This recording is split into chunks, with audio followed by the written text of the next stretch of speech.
Ok, on continue, chapitre 23, Mishat Sharim, sur comment acquérir l'humilité. Alors, on nous a dit déjà par le comportement, par la pensée. C'était 3 sujets sur lesquels il fallait penser. Et maintenant, on va parler des choses qui font perdre l'acquisition de l'humilité. Cependant, mafside amida hazot, les choses qui font perdre cette mida, cette qualité, ou haribouy vasviya betovot olam hazeh. C'est la multiplication ou l'amplification et le rassasiement des jouissances de ce monde. Comme c'est écrit clairement dans la Torah, pen tochal vesavata, de peur que tu mangeras et tu vas être rassasié, veram levavecha, et ton corps va s'enorgueillir. Donc c'est pas que rassasier de la nourriture. Toute jouissance qu'il y a ici sur terre, elle satisfait la personne et renforce son ego. C'est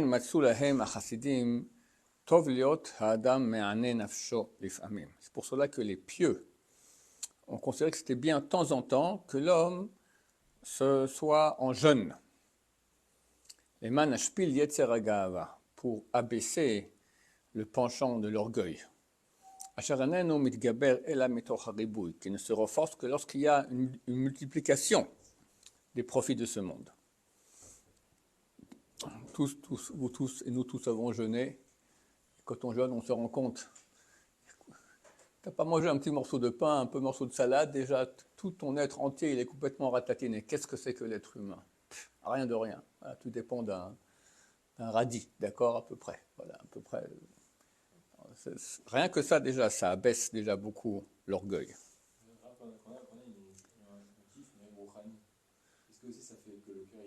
Les clifs rouhani sont tous positifs quand c'est à part le kavod. Le kavod, ça c'est la pire des choses. Le kavod, c'est écrit que c'est chaque jouissance qu'on a ici sur terre, c'est au dépend d'une jouissance qu'on a dans l'amaba.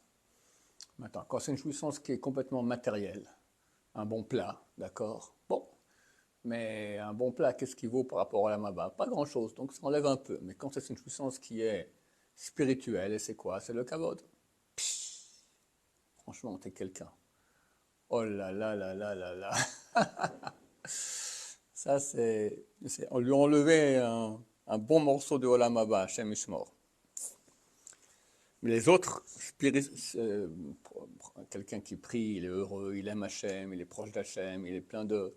Il aime la Torah, il jouit de l'étude de Torah. Ça, c'est certain que c'est complètement positif. Il n'y a aucun mal là-dedans, au contraire.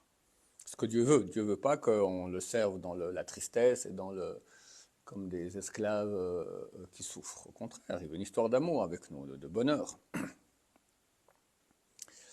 Comme on dit nos sages de mémoire bénie, un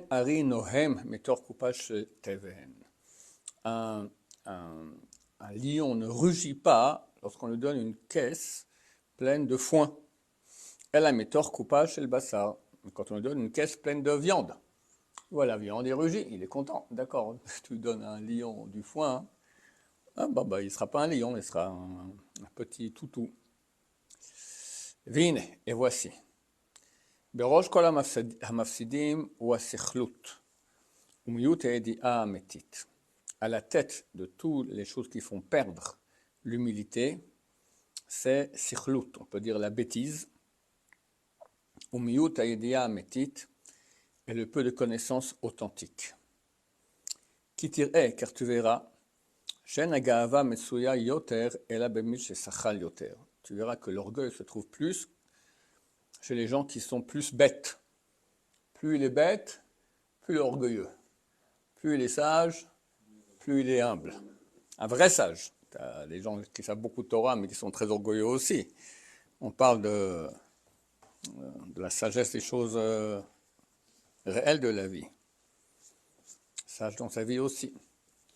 Et nos sages de mémoire bénie ont dit, Siman gasut haruach, signe de l'orgueil, gasut haruach, c'est littéralement la grossièreté de l'esprit. Mais c'est la traduction littérale. Ce que ça veut dire l'orgueil. Gassut harouach, c'est l'orgueil. Siman et Gassut harouach, donc les sages d'Israël ont dit, tu veux un signe de l'orgueil, Aniut Torah, la pauvreté en Torah. Vechen Amrou, dans le Zohar, c'est écrit, c'est rare que le Rav cite le Zohar, ici il cite un Zohar. Siman de lo yada klum shibuche. C'est un Zohar extraordinaire. Signe que quelqu'un ne sait rien, shibuche, qui se vante. Quelqu'un se vante, c'est un signe qui ne sait rien. Tu sais déjà, voilà, nul, terminé. Vamod, ils ont dit encore. Istera belagina kish kish karia. Une pièce dans une amphore, elle crie kish kish. C'est un exemple connu qu'on a souvent cité. Tu prends une pièce, tu mets dans une amphore, tu fermes, tu secoues l'amphore, ça va faire shklong shklong. Alors shklong shklong en français, ça se dit en araméen, ça se dit kish kish. D'accord? C'est la traduction du mot shklong. Par contre, lorsque l'amphore est remplie de pièces, tu la fermes, tu la secoues, on n'entend rien. Quelqu'un qui est plein, il n'a pas besoin de se remplir par l'extérieur. Quelqu'un qui est vide, il a besoin de se remplir par l'extérieur. Faire entendre qu'il est quelqu'un. Od Amrou, Shalou Leilan Esrak. Ils ont encore dit, dans le même sens, les sages d'Israël. On a demandé aux arbres non fruitiers, les broussailles, les arbres qui servent à rien, la broussaille. Mais pneuma kolchem nishma. Pourquoi on entend votre voix? Quand il y a du vent, alors on entend du bruit de la broussaille. Amrou, ils ont répondu, Aleva ye kolen nishma venizacher. Si seulement qu'on entend notre voix, comme ça les gens vont se rappeler de nous. Ça veut dire, ils sont vides, ils n'ont rien à vendre, ils n'ont pas de fruits, d'accord? Que de la broussaille. Mais ils veulent qu'on les entende, pour qu'on se rappelle d'eux. Idem les gens qui sont broussailles, les gens qui sont vides, ils parlent d'eux sans cesse. Ou ils ont soif, ils ont envie qu'on parle d'eux. Ukvar ra'inu chez Moshe, chez Mouvchar Mekol Adam. On a vu que Moshe Rabbeinu, qui était l'homme le meilleur qu'il y avait sur terre, le plus grand, Hayanav Mekol Adam était aussi l'homme le plus humble qu'il y avait sur terre. Voilà, c'est pour nous un grand moussard qu'on arrive à accéder à cette mida qui est dure. Elle est dure à accéder, mais si on a ça, on a tout. Baruch Adonai, l'olam, amen, amen.